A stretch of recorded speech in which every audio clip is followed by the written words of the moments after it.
And as this war drags on, another could be starting soon. I'm talking about Israel and Iran. The signs are looking ominous. Iran is threatening to walk out of the nuclear deal. Israel is practicing to strike Iranian assets. None of this bodes well for the region and for the rest of the world. Now, Iran and Israel share a long history of conflict, but they've never fought a war. Never, ever. It has always been a shadow conflict, like proxy attacks, cyber attacks, industrial sabotage. It's always been cloak and dagger. Israel is accusing Iran of one such strategy of targeting Israeli citizens abroad. The first warning was about Turkey. Israeli citizens were asked to avoid visiting the country, Turkey. There were reports of plots to assassinate Israelis in Turkey, but Turkey tried to downplay all such reports. And you can understand why. Assassination plots can effectively end tourism. So Ankara switched to damage control. On Thursday, Israel's Foreign Minister Yair Lapid is expected to visit Turkey. The trip comes after a phone call between the two presidents, President Isaac Herzog of Israel and President Recep Tayyip Erdogan of Turkey. Israel will also be hoping for security assurances. Turkey will be banking on good optics. But the problem is, it's not just Turkey. According to Israeli officials, the target is much wider. Israelis in the UAE, in Bahrain, in Jordan, Egypt, they could all be on Iran's radar. This is Israel's assessment. And their intelligence is on the lookout. Prime Minister Naftali Bennett sounded a warning on Sunday. He says Iran will pay if there is an attack. We are currently witnessing Iranian attempts to attack Israelis in various overseas locations. The security services of the State of Israel are working to thwart attempted attacks before they are launched. We will continue to strike those who send the terrorists and those who send them. Our new rule is, whoever sends, pays. There are many possibilities here. Number one, Iran is looking to target Israeli citizens abroad. Why? For starters, to put pressure on Israel and the US. Both countries are key to reviving the Iran nuclear deal in March 2022. A deal was within reach, but since then, talks have hit a dead end. A security threat to Israel could speed things up, at least put pressure on Joe Biden to grant some concessions. Another possibility is a double strike, a message to Israel and the Gulf states at the same time.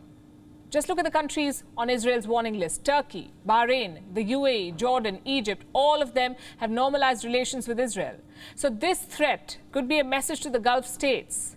Do not gang up against Tehran. But turns out Israel has a plan for that. A special West Asian defense alliance. Israel's defense minister confirmed its existence for the first time on Monday. One of the key issues in this vision of cooperation is what I call MEAD, Middle East Air Defense. It can help with anything related to Iran's attempts to attack countries of the region using rockets, missiles, cruise missiles and UAVs. This program is already operative and has already thwarted Iranian attempts that I spoke about on other occasions, both here and in the Middle East in general.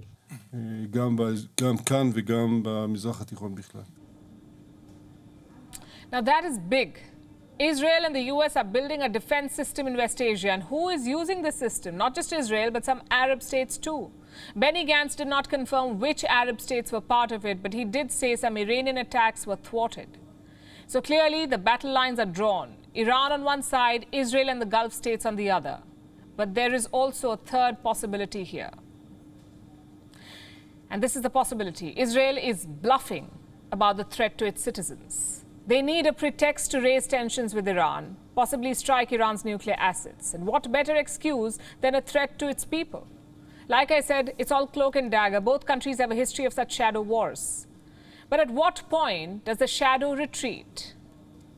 Could this become a full-fledged war? A lot depends on the Iran nuclear deal talks.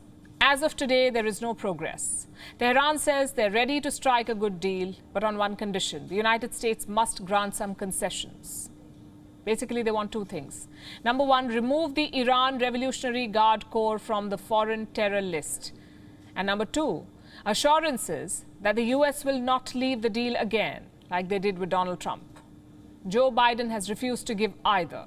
He will not compromise on any of these points. And with each delay, Iran is closer to the bomb. They have enriched uranium to 60%. If they reach 90%, they will have weapons-grade uranium. And if that happens, Israel is going to respond. The question is, can Joe Biden stop it? Because let's face it, only he can. Biden can grant concessions to seal the Iran nuclear deal. He can also warn Israel against attacking Iran. He does have the leverage to do so. The US provides Israel with military assistance worth $146 billion. That money gives Biden a lot of clout. So all eyes will be on his West Asia tour next month. Biden will be making stops in Israel and Saudi Arabia. What he does there could decide America's future in West Asia. And there is one more reason that visit will be interesting, because Israel's government has just decided to dissolve the parliament next week. The Prime Minister's office announced the decision a few minutes back. Israel will be holding its 5th election in around 2 years, 5th, which means all the old faces will be back on the ballot. Benjamin Netanyahu, Yair Lapid, Benny Gantz, all of them will be vying for the Israeli Prime Minister's chair. It's safe to say West Asia is heading for a volatile period. We'll be watching. WION is now available in your country. Download the app now and get all the news on the move.